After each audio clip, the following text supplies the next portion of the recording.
বিশেষ চাহিদা সম্পন্ন এক অসহায় যুবকের পাশে দাঁড়ালেন মালতীপুরের বিধায়ক আব্দুর রহিম বক্সী। ব্যক্তিগত উদ্যোগে ওই যুবককে চলাচলের জন্য প্রদান করলেন একটি হুইল চেয়ার।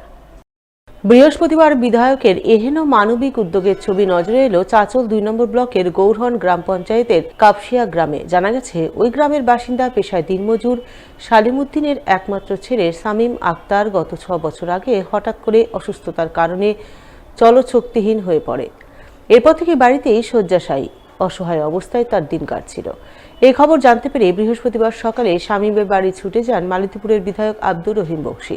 সঙ্গে ছিলেন স্থানীয় গ্রাম পঞ্চায়েত প্রধান সুবেজা খাতুন সহ অন্যান্যরা। তাদের সকলের উপস্থিতিতে বিধায়ক আব্দুর রহিম বক্সী বছর 18 যুবক শামীমের চলাচলের জন্য একটি হুইল চেয়ার প্রদান করেন এবং আগামীতে তাকে বিভিন্ন সরকারি সুযোগ সুবিধা পাইয়ে দেওয়ার আশ্বাস দেন। আমার বিধানসভা এলাকার গৌরহন অঞ্চলের কাপসিয়া বুথে এসেছি আমরা।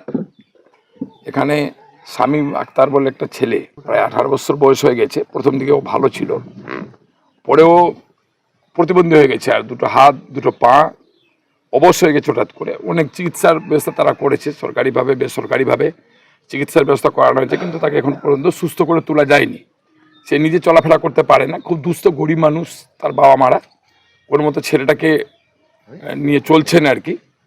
এমত অবস্থায় আমি জানতে পেরে সাথে সাথে আমি একটা হুইল চেয়ার, যেটা দিয়ে তাকে ঠেলে নিয়ে তারা বাবা মারা নিয়ে যেতে পারবেন, সে হুইল চেয়ার নিয়ে এসেছিলাম। আমাদের এখানকার পঞ্চায়েতের প্রধান সহ সমস্ত জনপ্রতিনিধি নেতৃত্বরা সবাই ছিলেন। তাকে একটা হুইল চেয়ার আমি তুলে দিয়েছি আপাততভাবে, এবং তাকে আরও যা যা সহযোগিতা করতে হবে আমি ডিএম সাহেবের সাথে কথা বলবো, বিডিও সাহেবের সাথে কথা বলবো, অন্যান্য সহযোগিতাগুলো যাতে সে পায় তার ব্যবস্থা আমরা করব। বড় পর্দায় অভিনয় করে সকলের নজর কাড়লেন মালদার এক যুবক। ওই যুবকের নাম শুভদীপ চক্রবর্তী, বাড়ি মালদা শহরের বেলতলা এলাকায়।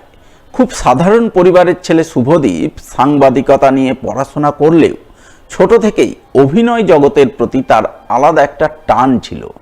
তাই ছাত্রজীবন থেকেই নাটক সহ বিভিন্ন ক্ষেত্রে সুযোগ পেলেই নিজের অভিনয় প্রতিভা তুলে ধরত। পরবর্তীতে কলকাতায় গিয়ে অভিনয়ের তালিম নেওয়া শুরু করেন এবং ধীরে ধীরে বাংলা সিনেমা জগতে পা বাড়ান। সাফল্যের মুখ দেখতে থাকেন, যার ফলস্বরূপ জমালয়ে জীবন্ত ভানু নামে এক সিনেমায় টলিউডের বড় মাপের অভিনেতাদের সঙ্গে অভিনয় করার সুযোগ পান তিনি। জমালয়ে জীবন্ত ভানু সিনেমায় মালদার ছেলে শুভদেবের চরিত্রের নাম মানবেন্দ্র। অ্যাসিস্ট্যান্ট সায়েন্টিস্ট হিসাবে তিনি অভিনয় করেছেন। তবে এখানেই থেমে থাকা নয়, ইতিমধ্যে তিনি আরও বেশ কয়েকটি সিনেমার শুটিং সেরে ফেলেছেন এবং আগামী দিনে ওয়েব সিরিজের ডিরেক্টর হিসাবেও কাজ শুরু করার পরিকল্পনা করছেন। আমি মানবেন্দ্র নামে একটি চরিত্রতে অভিনয় করছি। এই চরিত্রটা অ্যাসিস্ট্যান্ট সায়েন্টিস্ট। আর বড় মাপের অভিনেতা যেমন শাশ্বতদা রয়েছেন, তেমন অম্বরীশদা রয়েছে, পরাণদা রয়েছেন।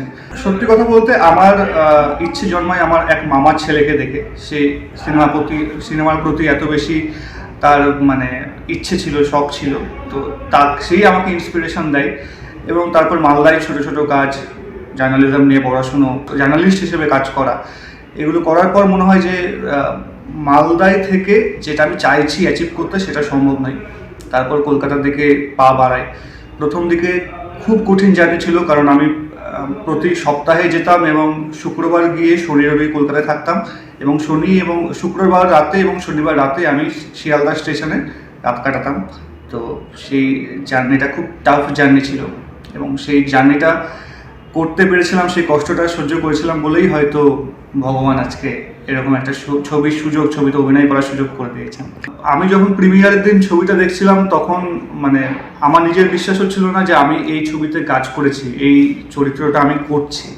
কারণ সত্যি মালদার মতো জায়গায় দাঁড়িয়ে আমরা শুধু স্বপ্নই দেখতে পারি যে ওরকম একটা জায়গায় কাজ করব, কিন্তু সেটা যে স্বপ্ন সত্যি পূরণ হয়েছে, আমি প্রিমিয়ারে বসে আমার চোখ দিয়ে জল বেরিয়ে গেছিল। আগামীতে 2টি সিনেমার শুটিং শেষ হয়ে গেছে, তার মধ্যে একটি অজান্তে আর একটি চিচিংভাগ, আর গৌরী বলে একটি ছবি শুটিং সবাই শেষ করেছি।